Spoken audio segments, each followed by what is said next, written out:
إن الحمد لله نحمده ونستعينه ونستغفره ونعوذ بالله من شرور أنفسنا ومن سيئات أعمالنا من يهده الله فلا مضل له ومن يضلل فلا هادي له وأشهد أن لا إله إلا الله وحده لا شريك له وأشهد أن محمدا عبده ورسوله صلى الله عليه وعلى آله وأصحابه والتابعين لهم بإحسان إلى يوم الدين وسلم تسليما كثيرا أما بعد.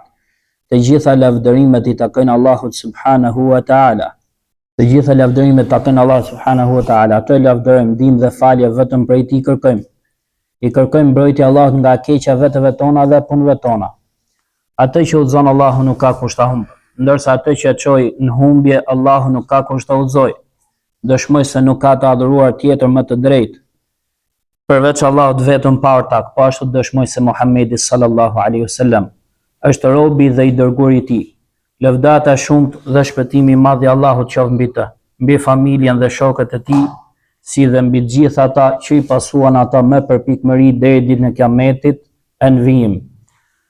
Vëllezër të nderuar, vazhdojmë mësimin në librin e Sheikh Muhammad ibn Abdul Wahhabit, Allah më shëroft, Vlerat e Islamit, me shpjegimin e shehut të nderuar Sheikh Salih Al Fauzan, Allahu e ruajt. Sot do të vazhdojmë me një temë tjetër që vazhdon në këtë libër, dhe ajo është tema e asaj që ka ardhur për daljen nga thirrja apo pretendimi I Islamit. Pra ajo që ka ardhur me lidhjen në lidhje me daljen nga pretendimi I Islamit. Thot autori Allah më shëroft Sheikh Muhammad ibn Abdul Wahhabi, dhe fjala Allahut të lartësuar, huwa sammakumul muslimina min qabl wa fi hadha. Ai është që ju ka quajtur juve musliman më parë, edhe në këtë. Ju ka quajtur musliman më parë, do më thënë në librat e më parshëm që Allahu subhanahu wa ta'ala ka zbritur pejgamberëve të Tij. Wa fi hadha, edhe në këtë, do më thonë edhe në këtë libër, pra në Kur'an.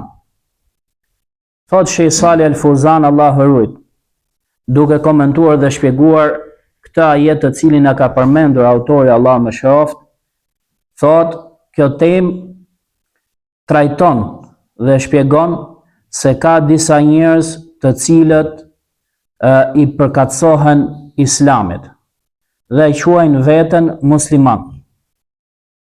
Mirë po, ai del prej fesë islame për shkak se vepron diçka pra me cilën ai anullon islamin e tij.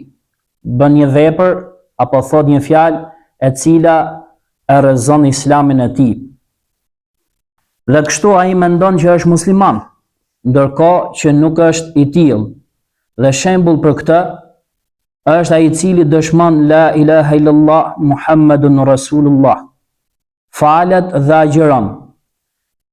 Ky është musliman, mirë po kur ky lutet dikujt tjetër veç Allahut, I kërkon shpëtim dikujt tjetër veç Allahut, si dhe bën kurban për dikë tjetër veç Allahut, atëherë ky I ka bërë shirk Allahu subhanahu wa ta'ala dhe ka dalë prej fesë islame. Sepse Islami është nënshtrimi ndaj Allahut subhanahu wa ta'ala me tauhid dhe nënshtrimi ndaj Tij me bindje dhe largimi nga shirku dhe idhujtarët. Ky është Islami. Kështu që nëse ai bën një punë apo thot një fjalë apo beson një besim I cili e kundërshton Islamin, atëherë ai nuk është musliman. Edhe pse pra ai I përkatësohet dhe I atribuohet Islamit.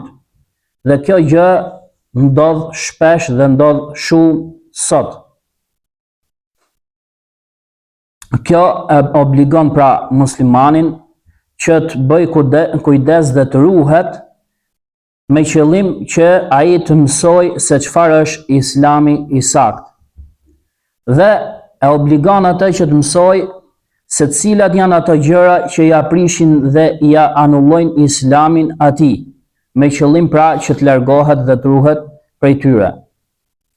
Ndërsa nëse ai nuk ka dieni, nuk e di një gjë të tillë, atëherë ai mund të bjerë pra në një prej anulluesve të islamit dhe të dali prej fesë islame pa e kuptuar.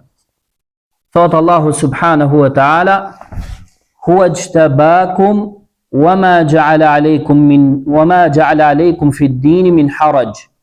Ai është që ju ka përzgjedhur juve dhe nuk ka bërë ndonjë vështirësi për juve në fe.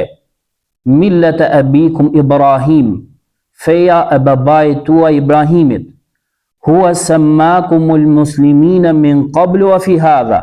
Ai ju ka quajtur juve musliman më përpara edhe në këtë libër. Liyakuna ar-rasulu shahidan alaykum, që i dërguari të jetë dëshmitar për juve. Wa takunu shuhada 'ala an-nas, ndërsa ju të jeni dëshmitar për njerëzit. Pra, cila është feja e babait ton Ibrahimit alayhis salam? Është tauhidi, pra veçimi i Allahut subhanahu wa taala me adhurim dhe bërja këtij adhurimi me sinqeritet vetëm për Allahun azza wa jall. Si dhe largimi nga shirku dhe idhujtarët. Kjo është feja e babait ton Ibrahimit alayhis salam. Dhe çdo gjë tjetër që kundërshton këtë fe, atëherë ajo është kufër dhe shirk ndaj Allahut azza wa jall. Normalisht që shehu këtu ka për qëllim ato vepra dhe fjalë të cilat janë kufër dhe shirk, dhe nuk ka për qëllim gjunahet që janë poshtë shirkut. Pra, kjo është thirrja e të dërguarve, pra që të gjithë të dërguarve kjo është thirrja e tyre. Që duke filluar me të parin e tyre e deri tek fundi i tyre që është Muhamedi sallallahu alaihi wasallam. Pra, gjithë ata thrasin për t'ju nënshtruar Allahut azza wa jall me adhurim dhe duke lënë adhurimin e dikujt tjetër veç tij.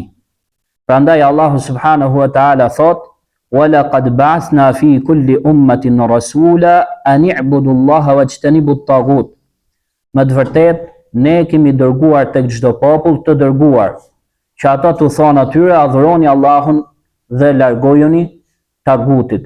Dhe taguti, siç është komentuar, çdo gjë që adhurohet përveç Allahut subhanahu wa taala dhe që është i kënaqur me adhurimin që i bëhet. Pastaj thot: "Wa ma arsalna min qablika min rasulin illa nuhiya ilayhi annahu la ilaha illa ana fa'budun." Ne nuk kemi dërguar para teje ndonjë të dërguar përveç se i kemi shpallur atij që nuk ka të adhuruar tjetër me drejt përveç meje, ndaj më adhuroni. Pra, fjala e shehut është më së e qartë në këtë pikë.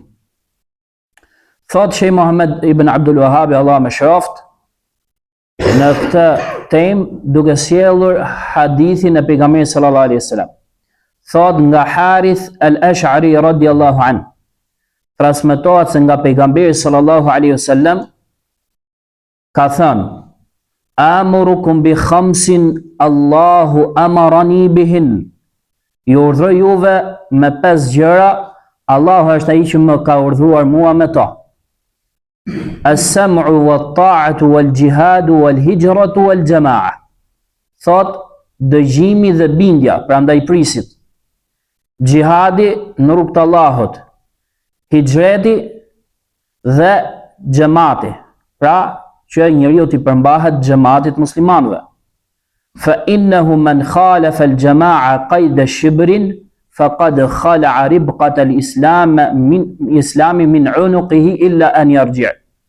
Thot kush e kundërshton xhamatin një plumb, ai e ka hequr lidhjen e islamit prej qafës së tij përveç se nëse kthehet. Wa man da'a bi da'wa al-jahiliya, ndërsa ai që thret me thirrje të ignorancës, fa innahu min jutha jahannam. Atëherë ai është prej të gjunjëzuarve të xhehenemit, pra prej atyre që do të jenë të gjunjëzuar në zjarrin e xhehenemit. Atëherë faqala rajulun, një burr tha, ja Rasulullah, wa in salla wa sam, edhe nëse i falet dhe agjiron, ai tha, wa in salla wa sam, fad'u bi da'wa Allahi alladhi sammakumul muslimina wal mu'minina ibadallah. Tha edhe nëse falet dhe agjiron, prandaj thrisni me thirrjen e Allahut, i cili ju ka quajtur musliman dhe besimtar robët Allahut. Këtë hadith e ka transmetuar Imam Ahmedi dhe Tirmidhiu dhe ka thënë sahih, ka thënë hasanun sahih. Thot Sheh Fuzani, Allah rujt, duke komentuar këtë hadith, thot ky hadith, pra në të tregohet se pejgamberi alayhis salam ka thënë, ju urdhëroj juve me 5 gjëra. E para tyre është as-sam'u wa ta'a, dëgjimi dhe bindja ndaj prisit muslimanëve, sepse nuk rregullohen çështjet, as nuk stabilizohet pra çështjet përveç se duke e dëgjuar dhe duke ju bindur prisit muslimanëve. Pasi muslimanët nuk u takon pra muslimanëve që qëndrojnë të përçarë dhe të kenë kundërshtime me njëri tjetrin. Prandaj që ato duhet pa tjetër që të mblidhen, të bashkohen gjithë bashkë dhe bashkimi i tyre nuk ndodh dhe nuk arrihet përveç se nëpërmjet një imami, nëpërmjet një prisi dhe udhëheqësi. Pra, udhëheqja dhe nuk ndodh, udhëheqja e tyre nuk ndodh përveç se duke e dëgjuar prisin e tyre dhe duke ju bindur atij. Mirë po, kjo është e kushtëzuar që ta dëgjojmë dhe t'i bindemi atij në gjëra që nuk janë kundërshtim me Allahun subhanahu wa taala, pra jo në gjunahe. Ashtu sikur se ka ardhur në hadith, ku pejgamberi sallallahu alaihi wasallam thot, la ta'ata li makhluqin fi ma'siyati al-khaliq. Nuk ka bindje për krijesën në kundërshtim të krijuesit. Prandaj obligohet për muslimanin që të dëgjojë dhe të bindet prisit të tij. Përndryshe nuk plotësohet bashkimi i muslimanëve. Nuk plotësohet dhe nuk arrihet bashkimi i muslimanëve. As nuk bashkohet pra fjala e tyre. As kanë pra xhamat tek e cila ato bashkohen apo që i bashkangjiten. Prandaj ai i cili nuk e dëgjon prisin e muslimanëve dhe nuk i bindet atij, ai nuk është me xhamatin e muslimanëve. Ky ka dalë prej xhamatit të muslimanëve. Dhe ai i cili del nga xhamati i muslimanëve, atëherë ai e ka hequr lidhjen e islamit prej qafës së tij. Dhe kjo është kërcënim dhe paralajmërim shumë i rëndë, dhe çështja nuk është e lehtë që robi të veçohet dhe të largohet nga muslimanët dhe t'i kundërshtoj ata me ijtihadin apo me mendimin e tij. Prandaj që duhet patjetër që muslimanët bashkohen me qëllim që të bashkohet fjala e tyre dhe të plotësohet dobia e tyre, si dhe të plotësohet pra çështja e tyre. Pastaj e dyta që përmendi i dërguari i Allahut sallallahu alaihi wasallam është xhihadi në rrugt të Allahut. Është xhihadi pra lufta në rrugt të Allahut për të lartësuar fjalën e Allahut subhanahu wa taala. Pasi Allahu azza wa jall ka urdhëruar fillimisht që mosbesimtarët të thirrën në fenë islame përpara se ata të luftohen. Pra ka urdhëruar që të thirrën mosbesimtarët dhe idhujtarët për në islam. Sepse Islami është feja e Allahut azza wa jall. Ndërsa çdo fe tjetër përveç fesë islame, ajo është e kotë. Prandaj që duhet patjetër që njerëzit të thirren drejt kësaj feje. Pastaj ai i cili përgjigjet dhe e pranon këtë thirrje, elhamdulillah, lavdërimi takon Allahut. Ndërsa ai që refuzon dhe kundërshton, atëherë duhet patjetër që ai të luftohet.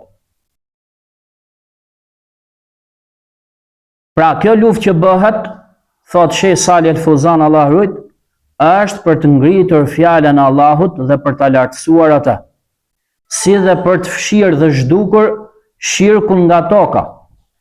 Ashtu sikur se thot Allahu subhanahu wa ta'ala, wa qatiluhum hatta la takuna fitna wa yakuna ad-dinu kulluhu lillah. Dhe luftojini ata derisa të mos ketë më fitna. Dhe dietarët kanë thënë derisa mos ketë më shirk. Dhe të jetë feja e gjithë për Allahun. Pra dhe të jetë adhurimi i gjithë vetëm për Allahun subhanahu wa ta'ala. Ndaj që nuk bën që një pjesë e fesë t'i takoj Allahut, ndërsa një pjesë tjetër e fesë mos i takoj atij. Porse duhet që gjithë feja t'i takoj Allahut subhanahu wa ta'ala, sepse ai është krijuesi, furnizuesi, ai që merr jetën dhe jep jetën dhe rregulluesi dhe drejtuesi i gjithësisë. Pra ai është që e meriton adhurimin më të drejtë. Dhe nuk ka fe tjetër, fe të sakt apo fe të pranuar, përveç fesë së Allahut azza wa jall, që është feja islame. Prandaj Allahu subhanahu wa ta'ala thot: "Afa ghayra dinillahi yabghuna wa lahu aslama man fi s-samawati wal ardi taw'an wa karha." Vallë, a fe tjetër përveç fesë Allahut ata kërkojnë dhe dëshirojnë, ndërkohë që atij janë nënshtruar çdo gjë në qiell dhe në tokë, me hir dhe pa hir, me dëshirë dhe pa dëshirë. Pra, thot shehu, të gjitha krijesat janë të nështruara ndaj Allahut subhanahu wa ta'ala, ose me dëshirë, duke ndjekur shariatën e tij dhe duke u bindur të dërguarve të tij, dhe ata janë muslimanët në çdo kohë dhe në çdo vend, ose me detyrim, pra, ose pa dëshirën e tyre, duke ju nënshtruar caktimit, kaderit dhe caktimit të Allahut azza wa jall. Pasi kaderi dhe caktimi i Allahut u ndodh si mosbesimtarve, ashtu edhe muslimanëve. Ndërsa mosbesimtari, robi mosbesimtar i nënshtrohet Allahut azza wa jall, jo me dëshirë, porse me pa dëshirën e tij. Bëhet fjalë për i nënshtrohet caktimit dhe kaderit të tij. Prandaj që feja e pranuar dhe sakt është feja Allahut azza wa jall, dhe nuk ka fe tjetër të pranuar tek ai përveç fesë islame. Dhe Allahu nuk pranon prej askujt fe tjetër ditën e Kiametit përveç fesë islame. Dhe për aq kohë, dhe përderisa çështja qëndron kështu, atëherë nuk ka vend që të qëndroj ndonjë fe tjetër përveç fesë islame në tokë. Prandaj që duhet patjetër që të bëhet xhihadi apo lufta në rrugt të Allahut, me qëllim që adhurimi të bëhet i gjithë për Allahun azza wa jall, për cilin Allahu i lartësuar i ka krijuar krijesat e tij dhe i ka dërguar pejgamberët e tij për ta sqaruar këtë qëllim të madh, si dhe i ka urdhëruar robërit e tij për këtë gjë. Xhihadi në rrugt të Allahut është lufta apo luftimi i idhujtarëve, nëse ata refuzojnë që ta pranojnë fenë islame. Dhe xhihadi është farz për muslimanët në varësi të mundësisë së tyre. Në varësi të mundësisë së tyre. Prandaj Allahu subhanahu wa ta'ala thot: "Kutiba alaykumul qitalu wa huwa kurhun lakum, wa asa an takrahu shay'an wa huwa khayrun lakum, wa asa an tuhibbu shay'an wa huwa sharrun lakum." Thot, ju është bërë obligim juve lufta, edhe pse ajo pra është e papëlqyeshme për juve. Ndoshta ju nuk e pëlqeni diçka, mirë po ajo është e mirë për juve. Dhe ndoshta ju e doni diçka, por se ajo është e keqe për juve. Pra, xhihadi, lufta në rrugt të Allahut, është farz. Mirë po në varësi të mundësisë, thot shehu i nderuar. Prandaj që nëse muslimanët kanë forcë dhe fuqi për krijimin dhe formimin e ushtrive dhe për të sulmuar pra mos besimtarët, atëherë obligohet për ta lufta dhe xhihadi. Mirë po, tu duhet theksojmë se shehu flet për dispozitat e luftës në rrugt të Allahut, dhe kjo bëhet fjalë lufta e cila plotëson kushtet dhe e cila bëhet në udhëheqjen e një shteti musliman. Pra neve mësojmë dispozitat e luftës në rrugt të Allahut, që bëhet pra me udhëheqjen e një prisi musliman. Dhe nuk i mësojmë këto dispozita me qëllim që dalim sipas shefit ton edhe të marrim armët apo të bëjmë shkatërime në tokë. Nuk lejohet një gjë e tillë. Pra neve i mësojmë për t'i ditur se si qëndrojnë dispozitat fena Allahut.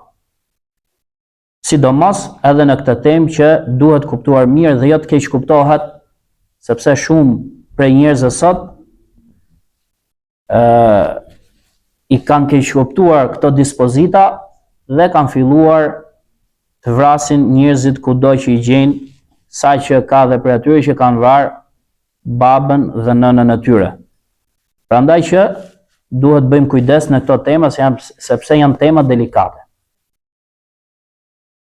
Pra thot shehu, duhet patjetër që të ekzistojë dhe të ketë xhihad, pasi prezenca apo ekzistenca e tij është farz kifaje, farz obligim kolektiv, që do të thotë, nëse atë e bën një pjesë e ummetit, atëherë bie gjunafi nga të tjerët, dhe për ta është sunet dhe prej veprave më të mira. Ama nëse xhihadin e lën që të gjithë, pra i gjithë ummeti e lë xhihadin, atëherë që të gjithë marrin gjunah tek Allahu subhanahu wa ta'ala. Pra xhihadi është farz kolektiv dhe duhet patjetër që ai të veprohet. Ama nëse muslimanët nuk kanë mundësi dhe fuqi, atëherë ato do të presin derisa ato të arrijnë fuqinë dhe pastaj mund ta veprojnë atë. Prandaj që pejgamberi sallallahu alaihi wasallam qëndroi në Mekë pas shpalljes së tij 13 vjet dhe u kufizua vetëm duke i thirrur njerëzit për tek Allahu azza wa jall dhe nuk u urdhërua që të luftonte me idhujtarët, sepse muslimanët në atë kohë nuk kishin fuqi dhe mundësi që të bënin xhihad apo që të luftonin me idhujtarët. Dhe kur pejgamberi sallallahu alaihi wasallam udhtoi për në Medinë dhe pasi që kishte pra njerëz të cilët e ndihmonin atë dhe kishte ushtri, atëherë Allahu subhanahu wa taala i bëri obligim atij luftën për në rrugët e tij.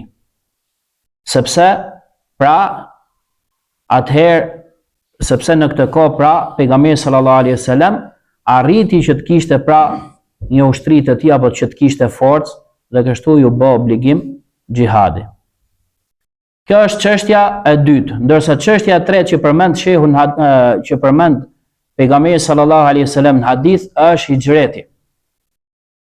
Hijreti është marrë nga folja al-hajr në gjuhën arabe që do të thotë lënia dhe braktisja e diçkaje. Ashtu sikur se thot Allahu subhanahu wa taala war-rujza fahjur, dhe të fllihurën apo të pistën lëre, braktise. Dhe ar-rujz e fllihura dhe e keqja që përmendet tu janë idhujt. Pra Allah subhanahu wa taala i thot dhe të fllihurën lëre, braktise, pra braktisi idhujt dhe adhurimin e tyre. Pra hexhri që përmendet këtu është për qëllim lënia dhe braktisja nga ana gjuhësore. Ndërsa nga ana shariatike hijreti është zhvendosja nga vendet e kufrit për në vendet islame, duke hikur robi, duke shpëtuar me fenë e tij. Prandaj që muslimani nuk qëndron në një vend bashkë me mosbesimtarët, ndërkohë që ai ka fuqi dhe mundësi që të bëjë hijret dhe të emigrojë pra në vendet islame. Sepse nëse ai qëndron në vendet e kufrit bashkë me mosbesimtarët, atëherë ata do të ndikojnë tek ai. Dhe ai do të ndikohet prej tyre. Ata ose do ta pengojnë atë që ta adhurojë Allahun subhanahu wa ta'ala, ose do ta detyrojnë atë që ta mohojë Allahun apo t'i bëjë shirk atij. Prandaj që duhet patjetër që muslimani të migrojë në vendet islame kur ai ka mundësi për të bërë hijret. Dhe Allahu ka paralajmëruar ato të cilët nuk bëjnë hijret, ndërkohë që kanë mundësi pra për të emigruar, por se nuk emigrojnë për shkak të lakmisë për vendin e tyre dhe për shkak të lakmisë për pasurinë e tyre. Pra i ka kërcënuar duke thënë: Innal ladhina tawaffahumul malaikatu zalimi anfusihim qalu fima kuntum qalu kunna mustad'afina fil ard qalu alam takun ardullahi wasi'atan fatuhajiru fiha. Thot ata të cilëve me lajket, engjëjt u marrin shpirtrat duke qenë ata zullumqar të vetes tyre, engjëjt u thonë fima kuntum, në çfarë gjendje ishit? Ata arsyetohen duke thonë kunna mustad'afina fil ard, ne ishim të dobët pa aftë në tokë, pra nuk mund bënim hijret drejt vendeve islame. Qalu alam takun ardullahi wasi'a fatuhajiru fiha, engjëjt i thonë a nuk ishte toka e Allahut e gjerë dhe ju të emigronit në të? Pra nuk i pranohet, sepse ato në të vërtet kishin mundësi të bëshin hijret dhe t'i linin, t'i braktisin vendet e kufrit, por se nuk e bën një gjë të tillë, prandaj nuk i pranohet ky arsyetim. Thot shehu këtu, duke qenë se ju ishit të dobët në këtë tokë, pra në atë kohë ishin të dobët në Mekë, ndërsa sot ka vende të tjera që janë të dobët. Dhe nuk kishit mundësi pra për ta praktikuar fen tuaj në atë vend. Atëherë pse nuk u zhvendoset në një tokë tjetër, pra në një tokë islame, dhe në të jeni të fortë dhe praktikoni fen tuaj. Fa ulaika ma'wahum jahannam. Allahu thot për ta të tillët vend strehimi i tyre është xhehenemi. Wa sa'at masira, dhe sa vend i keq është ai. Illa al-mustad'afina min ar-rijali wan-nisa'i wal-wildani la yastati'una hilatan wa la yahtaduna sabila. Me përjashtim të kujt? Me përjashtim të atyre të dobëtëve, të paaftëve, prej burra, grave dhe fëmijë, të cilët nuk kishin fuqi për të dalë nga i vend i kufrit, dhe as nuk dinin ndonjë rrugë për të dalë prej tij. Fa ulaika asa Allahu an ya'fu anhum. Të tillët shpresohet që Allahu do t'i falë. Wa kana Allahu afuwan ghafura. Afuwan ghafura, do më thonë pak a shumë janë sinonimet njëra tjetrës, që Allahu falë dhe janë ndëshkues pa. Wa man yuhajir fi sabilillahi yajid fil ardi muragaman kathiran wa sa'a. Thot Allahu, dhe ai që emigron, bën hijret në rrugt të Allahut, do të gjejë në tokë vendet shumta për strehim. Wa sa'a edhe risk. Pra Allahu tregon që ai që emigron në rrugt të Allahut, bën hijret në rrugt të Allahut, ai do të gjejë vendet shumta për strehim dhe do të gjejë edhe risk. Edhe kjo është ajo që më shumë t'i frikson robin kur ai do të udhtojë dhe të emigrojë në vendet islame. Ka frikë se nuk do të gjejë vend strehimi dhe risk. Mirë po, Allahu e përmend pra që do të ketë vendet shumëta për strehim dhe risk. Pra, në vend, thot shehu, në vend që ai të jetë i ngushtuar në këtë tokë, pra në vendin e jo besimtarve, atëherë ai bën hijret dhe do të gjej tokë të gjerë, do të gjej lehtësim. Thot Allahu, wa man yakhruj min baytihi muhajiran ila Allahi wa rasulih, thumma yudrikhu al-maut, faqad waqa'a ajruhu ala Allah, wa kana Allahu ghafuran rahima. Dhe ai i cili del prej shtëpisë së tij, duke emigruar për tek Allahu dhe i dërguari i tij, pastaj atë e zë vdekja, pra e zë vdekja gjatë rrugës, atëherë shpërblimi i tij takon Allahut. Shpërblimi i tij takon Allahut, dhe Allahu është falës i madh dhe mëshirues. Pra thot shehu, nëse ai vdes ndërkohë që është gjatë rrugës, atëherë Allahu i shkruan atij shpërblimin e hijretit për në rrugt të Allahut, dhe kjo është shpërblim shumë i madh. Pra me pak fjalë, hijreti duhet patjetër që të veprohet dhe ai është shoqëruesi i xhihadit, pra përmendet bashkë me xhihadin njëra pas tjetrës. Thot Allahu, alladhina amanu wa hajaru wa jahadu bi amwalihim wa anfusihim fi sabilillah. Walladhina awaw wa nasaru ulaika ba'duhum awliya'u ba'd. Thot ata të cilët besuan, emigruan, pra bën hijret dhe bën xhihad me pasuritë e tyre dhe vetë e tyre në rrugt të Allahut. Dhe ata të cilët pra i strehuan emigruesit që shkon në Medinë dhe i ndihmuan ata janë miq të njëri tjetrit. Janë miq të njëri tjetrit. Pra Allahu subhanahu wa taala e ka përmendur hijretin bashkë me xhihadin njëri pas tjetrit. Pra hijreti është shoqërues e xhihadit, pra përmenden bashkërisht ata në rrugt të Allahut dhe në to ka shpërblim shumë të madh, thot shehu, Allah ruajt.